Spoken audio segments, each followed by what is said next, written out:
So a while ago, I took down a challenge known as 50/20 Deluxe. In that video, I completed UCN Deluxe 1.0's All Max challenge, with every enemy set at their highest setting. However, I failed to complete the additional, commonly seen self-imposed challenge of no death coin, because it was taking me too long to complete and the video was well overdue already. In today's video, I'll be taking on a game that most of you in the max mode scene would already know, and have probably heard of before, One Easy Night at Frogger's. And this time, I'll be trying to redeem myself by going for this game's hardest self-imposed challenge of no closing together. So in today's video, we're going to be facing the personal hell of Frogger25 himself, on easy mode.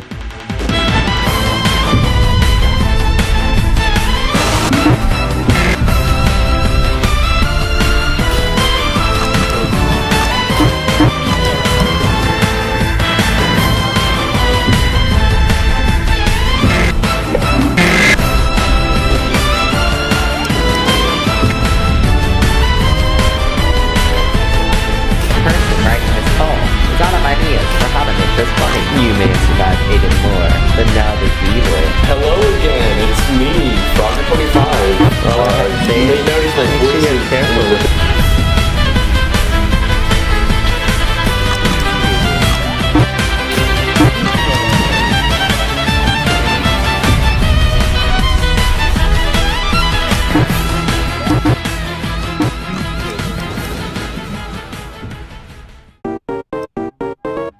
One Night at Frogger's is a fan game developed specifically for the YouTuber and max mode of Frogger25. The game features 7 enemies, including his first 6 channel members and himself, all of whom we will cover in detail shortly. The office is very simple and situated in Frogger's basement, with a Frog TV in front of us and doors on either side which can be closed by pushing these buttons. From the center, we can also access the cameras. There are 5 cameras in total and they rotate on autoplay every 3.5 seconds. These cameras are the animator's held dick sucking corner, the troglodyte gallery, the best golf course ever, the closet of bad games, and the hall of burnout. Unlike other FNAF games, you'll never really end up needing to see the cameras or check on them, as Frogger's is much more office gameplay based in how its loop works. This will all make more sense however in the strategy portion of this video. In the story mode, you play through a relatively long night where the game introduces the enemies to you one by one. Your only objective here is to survive to the end and not run out of power. However, in custom night, you have a different objective. On the Frog TV, there'll be a play button, which, when hit, will begin looping through a series of songs mashed together.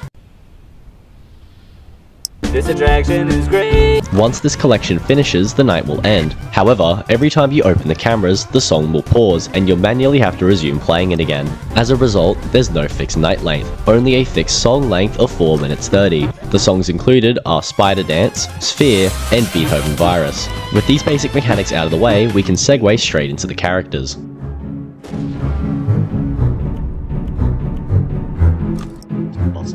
With only 7 enemies in total on the roster, we can rather quickly go through all the characters in the game. First enemy in the game is Aiden Moore, an absolutely giant shredded green frog. Aiden will move through the cameras towards us before entering the left hallway. Once in the hall, he'll move towards the player so long as the player isn't looking at them. If you face the opposite hall, the middle, or close his door, he'll begin moving towards you incrementally. Once at the door, you'll have a brief time to close it and send him away. In min mode, Aiden will make a bonk noise once he's left, so thankfully we'll be able to tell once he's gone. You can stall Aiden's movements towards him by looking at him, even if other enemies happen to be in front of Aiden. Aiden will automatically switch hallways once cleared, moving directly into the opposite one. Our second enemy is Matt Walkowski. This costume lookalike will attack you from the doors as well, lunging at the player when you turn to face him. When you turn to a hall and Aiden is ready to attack, he'll wait 0.1 seconds before lunging at you, his animation being 9 frames long. In total, you'll have a quarter of a second to block him at the door before he kills you. Thankfully, min mode's hitboxes are pretty large and you get a decent amount of leeway with missing the button. Just make sure that you don't overshoot it, as the hitbox ends roughly where the buttons end, nearest to the middle. Next up is Code Hacker. Code will appear every 2 times we face the middle, and have a series of frogs in front of us. In min mode, Code's HP will always be 20, and the 5 frogs will be randomly ordered with damage values. Their damage will always be 12, 14, 16, 18, and 20. To deal with Code, you need only drag the 20 HP frog over him to clear him. However, since min mode doesn't have any power that you can normally see from using too many frogs, you can actually just drag 2 frogs over Code to deal with him always. Turning away from the middle while Code's at the window will guarantee death, but you can still use the cameras while he's there. Up next is Frogger25 himself. Frogger will appear every time we lower the cams. and will say a voice line. He'll either say, Touch me. and you'll have to place your mouse cursor over him. Otherwise, he'll say, Leave me alone. and you'll have to avoid putting your mouse on him. Turning away from the middle or opening the cameras without touching Frogger when he wants to be touched will cause him to jump scare you. Alternatively, touching Frogger when he doesn't want to be touched will also end in a jump scare. Our next enemy here is Toilet Frog. Every second time we turn to a hallway, Toilet will appear and place our cursor at the start of one of 5 paths. Our goal here is to get to the end of the path and turn to face the middle before Toilet can reach us by crawling down the hallway. If you take too long or go off the path, then Toilet has 5 paths in total, and each is mirrored if on the opposite side of the office. Don't worry, because we're going to get very familiar with some of these paths as we go. Toilet's paths, thankfully, always move in the same order, so we can always tell what path is coming up next when dealing with them. There are a few unique paths in Toilet's roster, namely the 3rd and 4th path. In path 3, you'll notice this gap in the middle. To cross it, you'll have to move your mouse onto either the rotating pineapple head or the rotating Vinny head. Letting your mouse go off either of these will end in death. In path 4, you'll be chased by a geometry dash icon. Allowing the icon to hit your mouse will also end in death. The icon has its movements determined by your mouse movements, and will seemingly predict where you're trying to go. To avoid dying to it, you're going to have to develop a bit of a skill for dodging and looping it. This leaves only 2 enemies left in the roster, the first of which we'll cover being Maximum 56. As you can see, Maximum is a frog bomb with legs. Each time we flip down the cameras, Maximum will move position in the building, rotating through the cameras anti-clockwise from cam 5 to cam 2. However, they are unable to enter camera 1. They'll repeat this loop each time the cameras drop. On the left of our screen, you can see here that there are some options to send some bosses. I'll explain more in depth what these mean when we get to our final character, but all you need to know is that if one of these buses manages to overlap Maximum's position, again, this will make more sense in a moment, he'll explode and set off the fire alarms, blocking us from using the cameras for the night's remainder. Now, as for our final character, this one enemy is pretty much the sole reason why this mode is as hard as it is, as without them, we'd be removing a lot of the pressure from the challenge. Introducing the YeGirl.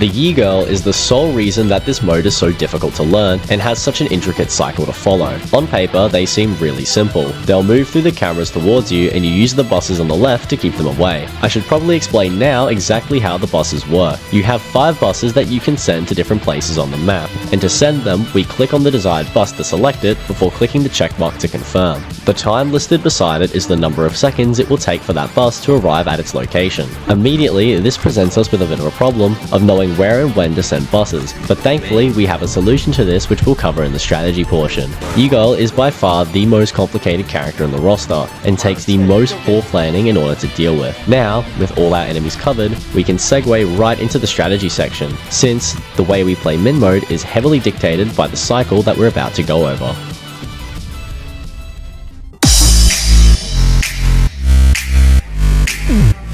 So, how do we take all the enemies and handle them at once? Min mode can be approached by a cycle that is 100% consistent and guaranteed to work, so long as you're actually, good. Min mode cycle lasts 35 seconds and will loop continuously throughout the night, countering every single enemy in the roster. Now hold on, as this cycle dwarfs the complexity of any other on this channel to date. As you can see here, min mode cycle is quite complicated. Now, full transparency, this is just the harder version that you can use for min mode, hence the name no closing together. There is an easier mode cycle you can do, but personally I found it to be a bit more awkward and kinda just less fun and interesting. It is a fair bit easier to learn, however, so if you're interested at all, I highly recommend checking out Frogger25's guide on min mode itself, which covers the closing together cycle in depth. For this video, we'll just be going over the NCT cycle. To give a quick overview of the cycle before we really break it down at length, the cycle revolves around sending what we call bus barrages to keep the YeGirl away. Min mode has virtually no RNG and is always 100% winnable on every attempt. As a result, it's possible to always 100% of the time predict where and when to shoot buses in order to keep the YeGirl away from us. seconds. In one cycle, there's 3 barrages of buses to hit, with the only exception being the start of the night, where we have to send what I often called the opening shot. These barrages are comprised of buses 2 and 3, buses 5 and 4, and buses 4 and 3 respectively, with the opening shot being bus 4.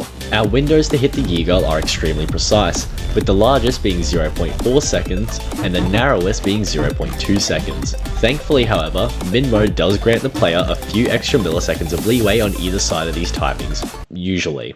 More on that later. So even if you're just late to the barrage, the game may yet give you a bit of wiggle room to breathe after a mess up.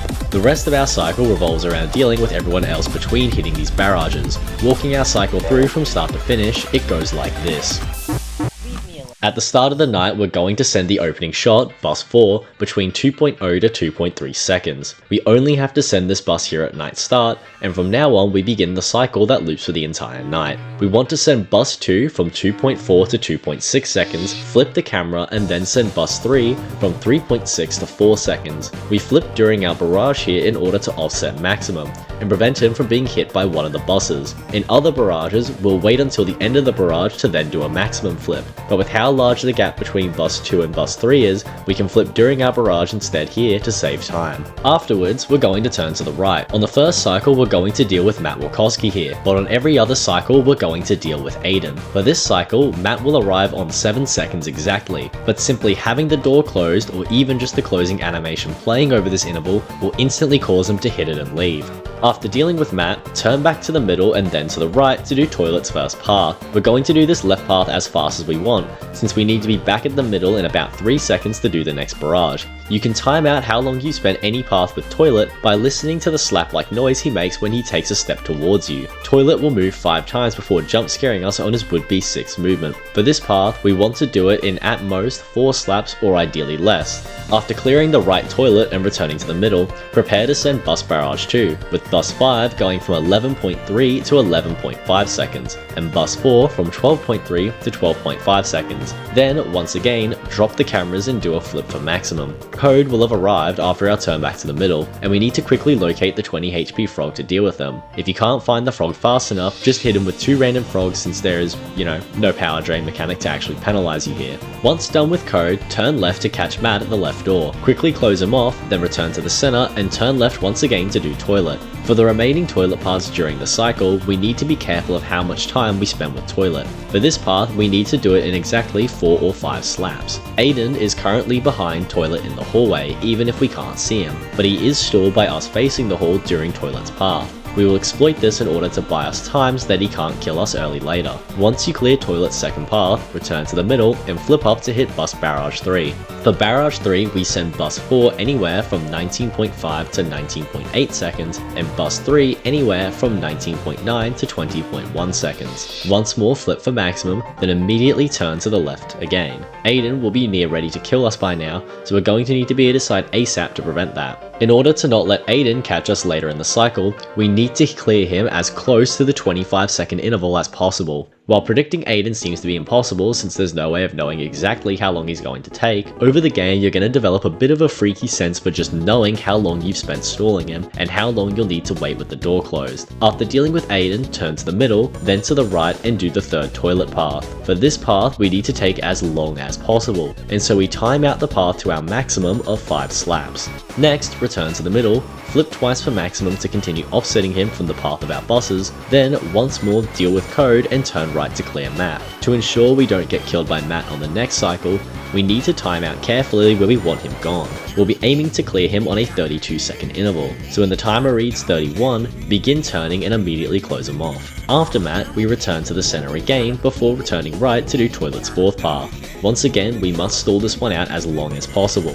With the end of this path, our cycle has finished its loop, and we resume with bus barrage 1 at 37.4 to 37.6 seconds. The last thing that we really need to discuss with this mode is how to get used to using the timer. You see, min mode cycles are 35 seconds and not an easier loop value like 30. The values we look for on the timer are going to change depending on if we're on an odd or even cycle. The actual cycle itself doesn't change, only what we're looking for on the timer. The best way to think about this on the timer is reading the ones column specifically and applying a maths concept kind of like modulo. Now hold on for a second here, because while this is going to sound confusing, it's going to make reading the timer significantly easier. In maths, the modulo operation is a tool that we can use to find the remainder of a number when it's divided by another. For example, 3 modulo 2 is 1 and 7 modulo 5 is 2. Now this might seem like a really random inclusion at first, but remember that the cycle loops on 35-second loops. For an odd cycle, all the time values I've given you will work just fine, and you can track when to do things by just reading the ones column on the timer.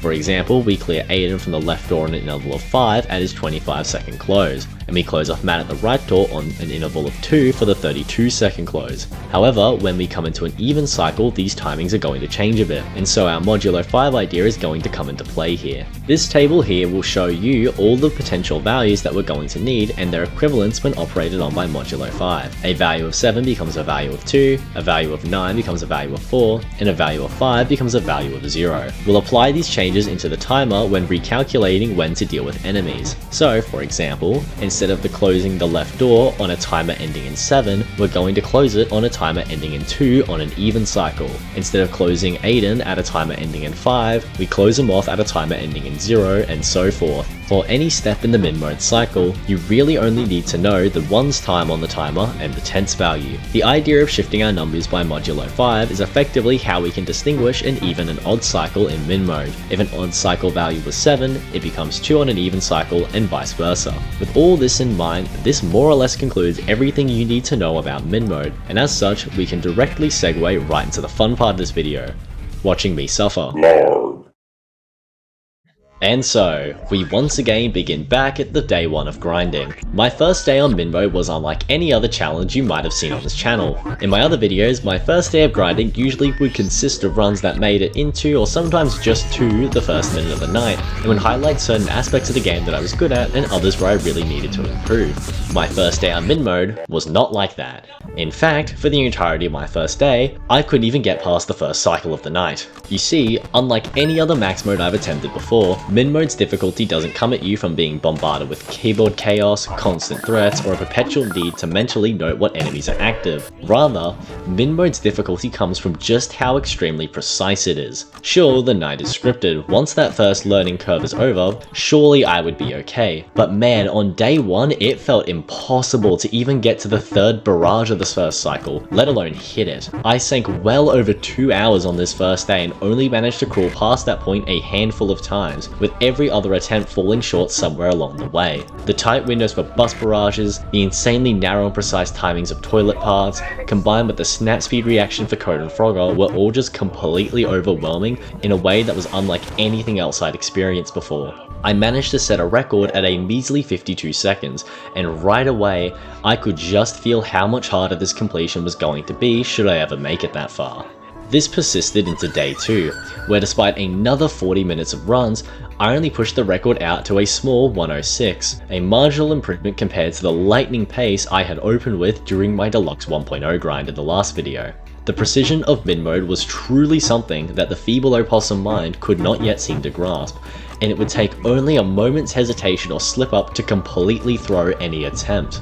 Failing to get past even just 40 seconds most of the time was already proving demotivating, especially when I still wasn't sure if this was a challenge I even fully wanted to commit to. I honestly cannot put into words how much it will grate you to try and get over the barrier entry for min mode, as the cycle is so strict, unforgiving, and inflexible that even just one mistake will mean the end of a run. In fact, it's that perfectionism that was killing me, combined with what I think is my biggest weakness as a max mode player: nerves. In my last video, after nearly fluking Deluxe 1.0, I faced a 5-day setback due to a mental wall I constructed with poor nerve controls. Every run that made it into 5 AM would inevitably flounder, because as the time drew closer to 6 AM, I was simply unable to keep myself in check. Even on my winning run with nerves at an all-time high, I only scraped into safety by 0.2 of a second, using all my will to prove my trembling and hyperventilating body could get over the finish line. Min mode called for the strictest nerve control I could imagine, especially with it being so heavily focused on the use of the timer to know exactly when to do things. Even if you wanted to, there is no ignoring ignoring your progression, and with how hard it is to seemingly break past the first cycle, I was getting nervous as early as the 40-second mark at times. The one good thing to come out of day 2, however, was that new record, the 106. But man, it had been a struggle to get that far, and would proceed to stand for the next couple of days. Across day 3 and 4, my enthusiasm and motivation honestly just shrunk completely. I sank a rather small amount of time into them respectively, and was struggling to find a single lick of enjoyment in the mode at all. Day 4's best run only came out to a measly 54 seconds, not much to show despite the attempts of the day. Most weren't even getting past the first actions of the first cycle. I was still experimenting with other videos at the time, but nothing that felt meaningful enough for me to turn to a main project, and so I pushed on with min mode. If nothing else, I was starting to see runs a little more deep every now and again, but wow, that 106 milestone wasn't seemingly changing, at least not until day 5.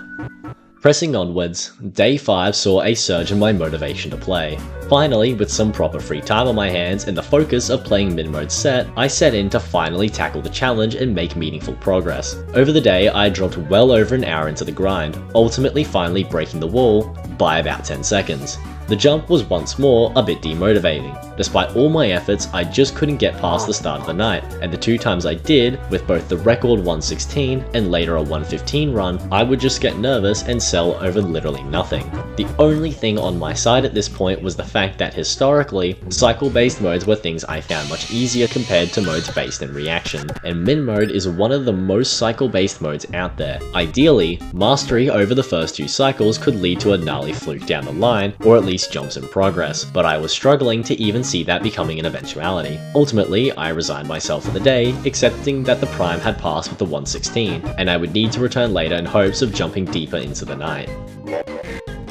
Day 6 was accompanied by a very small amount of investment. With university work on the horizon and deadlines, I didn't feel much time to place into the mode to begin with, and frankly, I was beginning to feel a real decline in motivation towards the challenge again. My frustration was really beginning to boil over, and more than ever I was just feeling angry. Angry at this stupid game, and this mode, and the fact that I just could not seem to grasp it at all apparently. It's here I really reached a tipping point in a way that I hadn't before, and the first time I was just really losing my cool. I'm not the kind of person to really blow up over max modes, but wow, it was taking all of my self-control to not just explode during this day. With the day's runs being fruitless beyond matching my 116 PB twice, I got off for the day from attempts and decided to entertain myself otherwise. That was when my friend, the Goat McChicken, asked if I wanted to watch a movie with him in one of our servers, and so I got on with him and another good mate of mine to sit through it. What followed was a much needed break amidst the grind to watch a pretty good film despite our interesting discussions. Make sure you regret it. Off. She kind of. I mean, yeah, she is hot. Oh, go grab that. I don't want to eat your dog. I'm not gonna say it. Didn't you bring me here to lend me a book? We're not pausing again. Okay, we're pausing again. Okay, we're pausing again. We got 3 minutes without pausing. You ever consider finding a girlfriend? Not really, I'm gay. It's doing something naughty with someone I'm not dating. Oh, fuck. Someone I'm not even in love with. You fit the role perfectly. Oh, what the fuck? I was gonna bawl my eyes out at one point. I was full ready to fucking send it. It was only after this that McChicken asked about my min-mode progress, and I finally played some of it on call with him. Here, he finally discussed with me the strategy known as the -2. You see, with how strict min-mode cycle is, an issue I was facing a lot was reaching the door on time for Aiden. Given that you have to stall them, I was finding that sending bus barrages and performing flips for maximum were just using up too much time for me personally. But, what if there was a way to shave off this time and give us more room to stall Aiden? Allow me to introduce the -2. Pioneered by Nico Frost, the -2 lets us simplify the cycle of the night by removing the first buses of barrages 1 and 3. By taking these buses out of the cycle, we can cut down quite a bit of our time spent away from stalling Aiden, helping us alleviate some of the door pressure in the mode. This strat does come with one drawback, but I wasn't yet aware of this, and you'll see more about that shortly. Regardless, by now it was too late into the night and I needed sleep, so the only way to truly test the efficacy of the -2 would be on day 8. You've heard nothing, bro. Okay.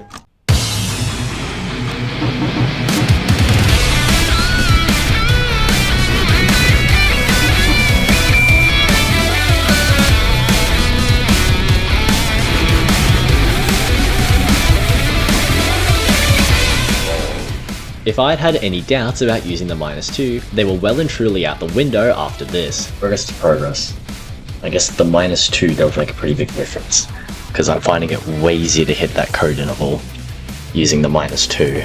Even though this jump was only small, especially for what was now day 8 of this grind, I was desperate for signs of progress, and finally the 116 wall had fallen to a 128, growing to one of mid-mode's more infamous parts, the left heart. Once again, my nerves had gotten hold of me as soon as I crossed the 1 minute mark, and I once more threw away to something silly. But nevertheless, it had occurred to me by now that the -2 was certainly the strategy I'd be following for the remainder of the challenge. But even with this optimization, there's still one more change we can make for the mode.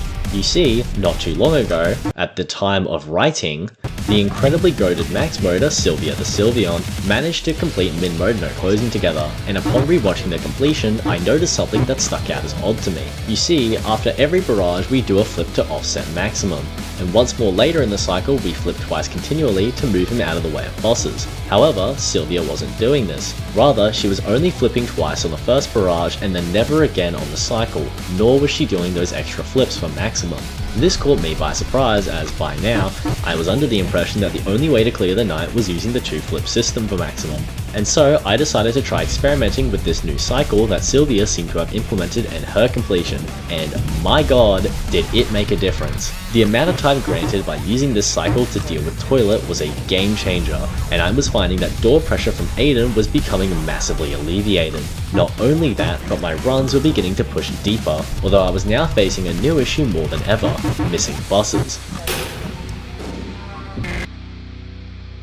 For the life of me, I couldn't figure out the issue until I rewatched the Bones Fire's video on Max Mode, the much harder older brother of mid mode. In that video, he briefly mentions that the -2 cycle has one key detail that I had completely forgotten about. Which would result in less time in the cameras overall and actually make a lot of characters easier. The only problem is that in order to remove the first bus 2 and the last bus 4, you have to send all of the other buses on the later half of their intervals. You see, I wasn't missing buses because I was late, but rather because I was early. Bones' description here about the intervals being halved isn't wholly correct to my knowledge from what I've experienced, but don't quote me on this. Rather, from my experience, only 2 of our buses in the -2 need to be on their later halves in mid-mode. Bus 3 from Barrage 1 and Bus 4 from Barrage 2. I'll be honest, I don't actually know why this is the case, but armed with the knowledge I realised that I would now need to be hitting some insanely small timings on top of not missing a single bus during the run. Despite the alleviated door pressure, no longer being able to hit YeGirl windows consistently was beginning to really aggravate me, and I eventually reached a boiling point where my anger rolled over and I kinda just lost my shit. Fuck off. No. Fuck you, you fucking myself. No. You, fuck you, fuck you. You. No. Gotta fucking kill this fucking piece of shit. Leave me alone. What the fuck? Leave me alone. How? How? Because I know for a fact that fucking bus barrage was in. So I don't know how the fuck you got there. Goff. Leave me alone. YeGirl just actually fucking lies. I'm gonna fucking curb stomp that fat fucking toad. I swear to fucking god. Leave me alone. I fucking hate you. No. Fuck you, you piece of shit. Worst fucking mechanic, holy fuck, the fucking GD icon is such fucking bullshit. No. It is actually such fucking bullshit. The way that fucking icon works pisses me the fuck off. Like, see what I mean? That one there, it fucking decides to give me a nice one. But then other times it just will not. Leave me alone.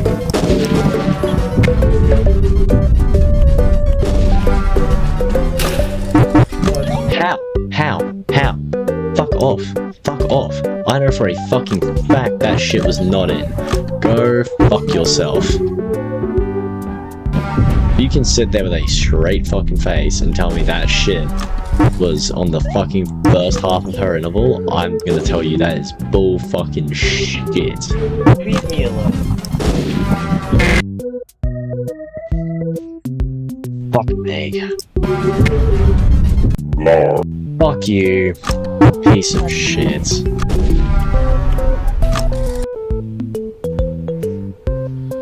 Now, to be blunt, this wasn't cool of me to lose it like this, and I'm not proud of it. I'm especially not proud of the fact that this outburst of rage was not only embarrassing, if not maybe a little funny in retrospect, but actually led to me hurting my hand in such a way that moving the mouse became painful. And so, I made the decision to put the mode down for a bit, as clearly it was becoming too much for me to deal with. It's normal to get frustrated over games, that can be relatively reasonable, but losing your cool like this is certainly not okay nor normal, and it was a kind of rage I had just never experienced since the days of playing Deluxe. I didn't touch min mode over the course of the next couple days, and honestly, it seemed like this would be the end of the challenge until McChicken made me a really simple and seemingly inconsequential promise. If I beat min mode no closing together, he'd make the thumbnail for the completion. And so, after 5 days, I returned once more to pick up min mode where I'd left off.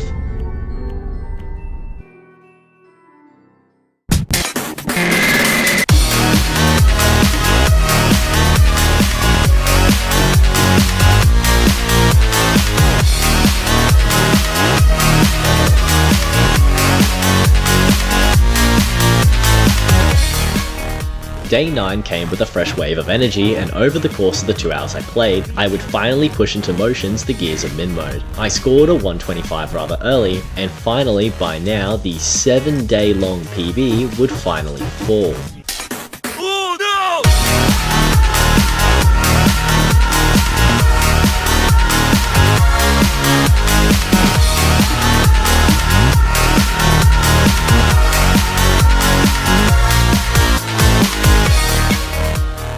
This jump was unexpected for me. After such a long break, I had come in expecting to need some time to readjust, and yet I jumped another small leap in the night's length. Finally, a little bit of relief had come, but it was overshadowed by the fact that once again, I had demonstrated my lack of nerve control. I was only a minute and 40 seconds into what was looking to be about a 5.5 minute night, and I was displaying signs of nerves already. If I wanted to get over the line in the end, I was going to need to steel myself as much as possible as I approached the end, but right now, that didn't seem possible in the slightest. After a few more attempts and one more nerve high run to 140, I closed out day 9 with 2 new runs that had finally shown improvement.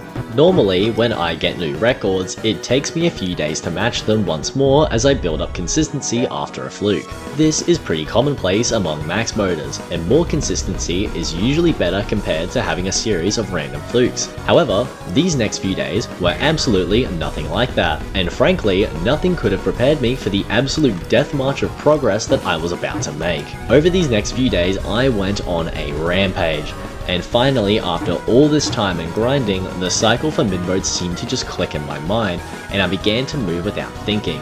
Reading the timer had become second nature, and suddenly, the 140 gave to a 152, followed 10 minutes later by a 215, then again a 218 and a 226. Day 11, boom.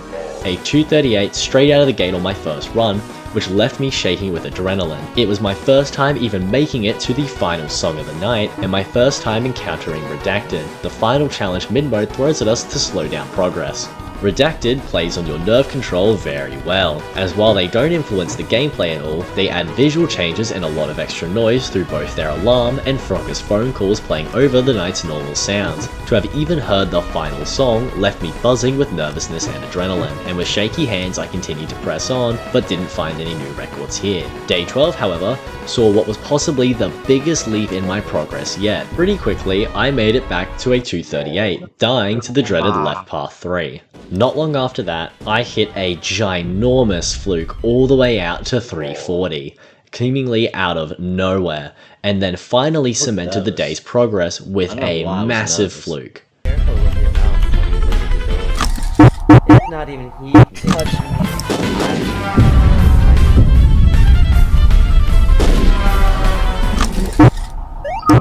This bomb.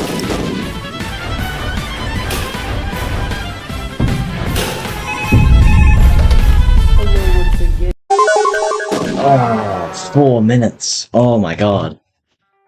Ah, Yes, yes, yes, yes, yes, yes, yes. Oh my god, in like 3 days. Oh my god. That's insane. That's insane.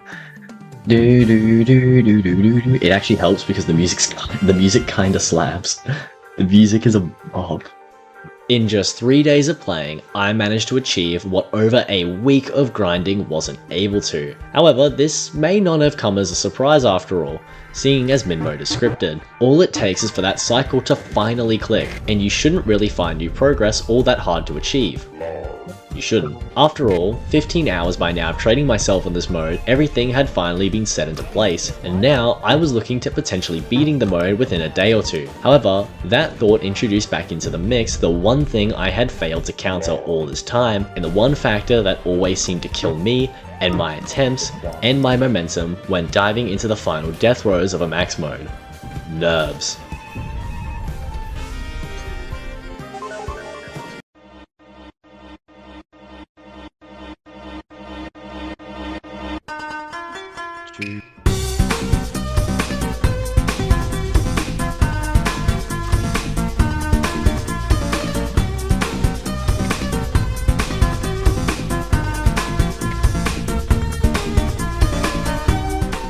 Day 13 proved a bit humbling, as no matter what I did, I could not get back to that 4-minute mark at all. Hell, I couldn't even get back to 3. Instead, I sat there bumbling like an idiot and throwing away my runs the instant Redacted appeared.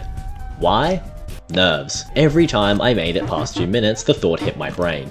This could be it. Clearly, I had the skill to beat min mode, that much was out of the question. But as soon as the idea of this run being the gifted one to fluke it, to finally pile drive my progress over the finish line, this insane high of nerves would sweep in with it. And sure enough, I'd sell the attempt to a stupid mistake. It's hard to overstate just how nervous I was, and yet how frustrating the experience had become. Every time I got remotely close, I'd remind myself of that fact, and just completely give away the attempt. Day 13 yielded no results, and sadly, day 14 ended up being much the same. I pushed into day 14 hoping that maybe this would be it, and yet in over an hour of playing, I still couldn't close it out. The closest I ever got was a small improvement on my PB from 4 minutes to 4:05. But man, I was so nervous by this point, and just barely managed to crawl my way there after surviving the ever-evil left path 3, which was proving to be my biggest weakness with the mode. I pushed myself hard to hopefully make a good leap in progress, and yet it never came. And sadly, I made the resignation that apparently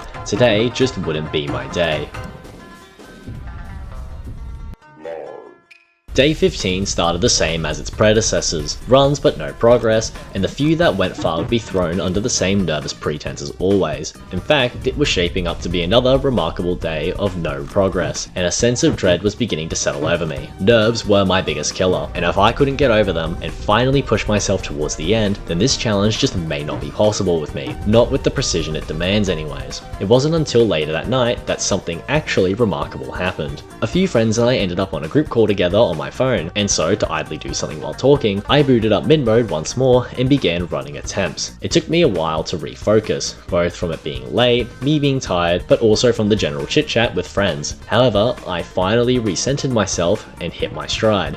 And out of nowhere,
before long, I was back at Redacted, and the thoughts began to creep in again. I was skilled enough to do this, and I had the knowledge and I had the ability. All I needed to do was just keep it together a little longer, and this challenge was in the bag. And as the final song came in and I passed Redacted once over, my nerves flared in a way I had never felt before. My heart was thudding in my chest, and I could feel the blood moving through my own neck in a painful thudding unlike anything else. My hands were trembling, and yet my fingers were taut, struggling to move or even to click. My arms had gone tense to the point of pain from overexertion, and this complete mental smog of panic had set in. I was having a near panic attack over the side of the time and the tune of the song, which both served as blaring reminders that I was in Coffin Corner. I was at the end, and this was it. If I sold here, there was no telling how long it might take me to get back, as it had required 3 days to push back to this new record. I began making mistakes, but nothing yet lethal, and if I could just recenter myself, I had a very real shot of pushing into the night's finale and beating it right here and right now. And with all that pressure, the panic, the nerves, the intense freakout and tenseness and pain through all of my body,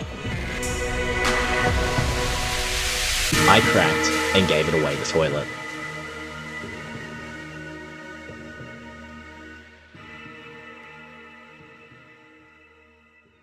One cycle. No. One cycle. Oh my god. Holy fluke. Holy fluke. I got so nervous. Holy shit. I got so nervous. I was fucking trembling through the left, the right, path 3. I was fucking shaking. Oh my god. Oh, holy fucking fluke. I didn't even bother playing after this, only spending a few attempts which bled into the early hours of day 16, but nothing even remotely close to the fluke I just had. One cycle would have been the difference between victory and this death here. Nevertheless, I went to bed after this loss, and prepared myself to come back later for a rerun of what just happened. Day 16, I didn't get the chance to play until the mid-afternoon. I knew I was beginning to run out of time for mid-mode, as the mental wall was surely going to come back in full force if I couldn't overcome my anxiety with this soon. I only had a small window for what I felt would be optimal anyways, as I was going to have to switch setups later that day, and with how driven mid-mode is by muscle memory, I was concerned that I wouldn't manage to adapt. And so I sat down to press into mid-mode once more, praying that finally I might manage to close it out. Hopefully close this out. Because holy shit. If there was ever a time, this is it.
As I reached redacted yet again, I expected to feel anxious, just like the night before. Like always, the thought hit my brain, this could be the run. Last night's fluke had proven that I was well within my ability to beat min mode had there been any doubt before, and any attempt now could be the one to cross that finish line. And yet, the nerves that accompanied those thoughts never came. Instead, a single thought recurred in my mind, that I could do this, I had the skill, and I was more than enough consistent to prove that. And this feeling of confidence hit me like nothing else, and more importantly, this feeling of just calm. Even as the timer ticked down, my body was as calm as ever and my reactions as sharp as anything. If there was ever going to be a time, this was it.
Holy shit! First try, what the oh my god! Holy fuck! Holy fuck! I was so fucking focused! Holy shit! Oh my god! Holy fuck! And so finally, after 18 hours and nearly a month, I had finally done it, and the frogs had been beaten. Min mode no closing together had been slain, and I had instilled finally a new top hardest completion for myself. Finally, I had overcome my nerves, even if only for a moment, and shown to myself that I can see past the panic, the anxiety, and the doubt. If I was persistent enough, I could tackle anything I sank my teeth into, and min mode was proof of that.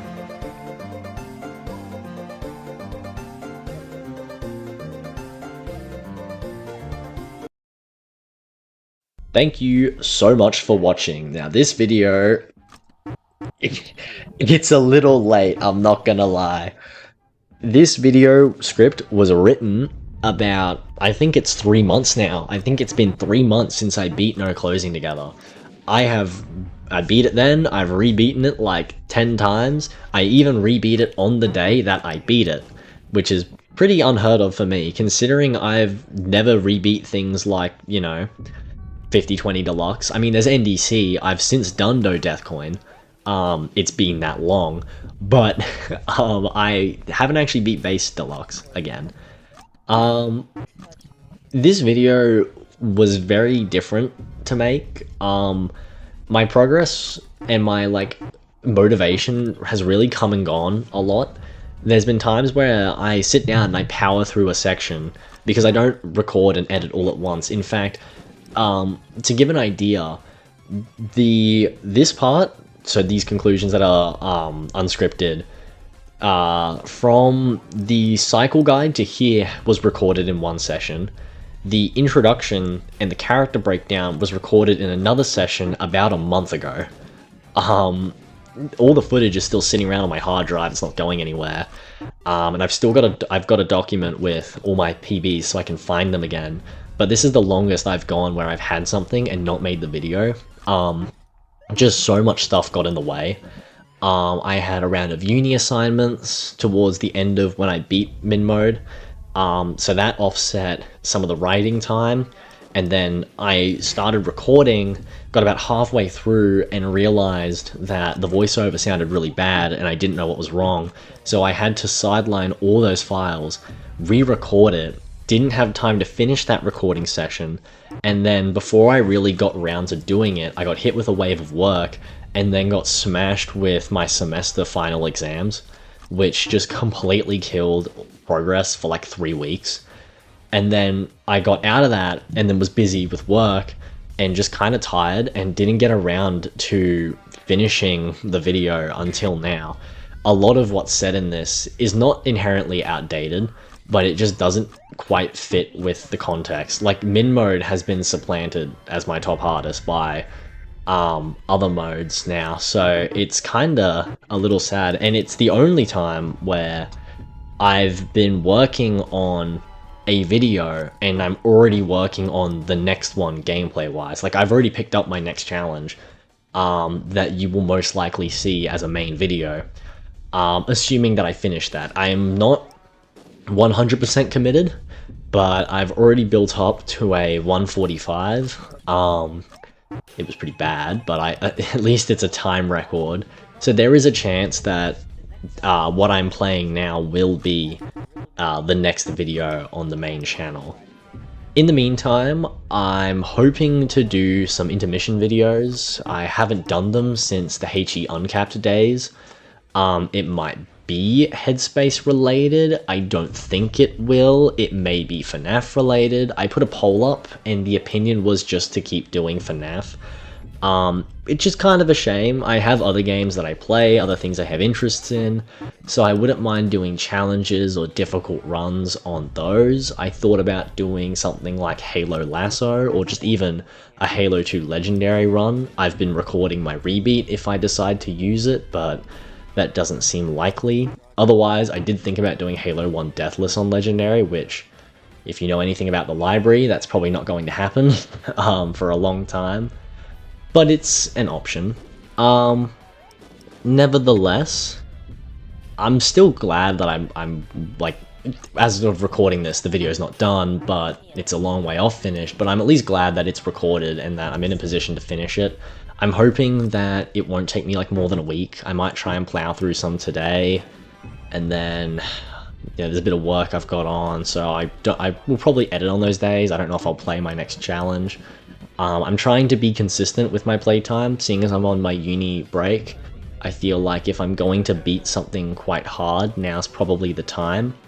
I also feel like the bar for what I make a video out of keeps raising. Like, min mode was a pretty big jump from 50/20 deluxe, and this next challenge is another pretty significant jump. I'm concerned that I'm going to end up in a case like with My Time and Recode, which from those two videos, if you've seen them, you'll know that I did My Time, which at the time of completion was top 56 on the main list, whilst Recode was like top 70, top 80. And I felt like I was taking a bit of a step back. The Recode video still did well. In fact, it's my most viewed to date currently, so I'm quite proud of that, but I was a little dissatisfied with myself for taking a step backwards, and I'm worried that if I do something like this and then my next challenge, I won't be able to play lower ranked modes and make engaging videos about them. It's also finding like a theme for the videos can be quite hard. Like, this one had one that was more apparent, and with Deluxe it was some things I had going on privately which made for relatively easy hinges. This next one, it's just, I want to beat it. Twice in a day. There would be a focus on something in the game that's requiring skill, but I honest to God couldn't tell you what an overarching video theme would be. This is also on track to be my longest outro to date, but there's a bit to talk about, I guess. It's always the rambling section, the begging section, I've otherwise dubbed it in. Man, if you saw those videos where it was called that, like, you've been on this channel for a very long time. All my old stuff's unlisted before max modes now. Hell, the 50/20 video I don't like, but I keep it up more as just like a bit of a historical landmark to my first ever FNAF video.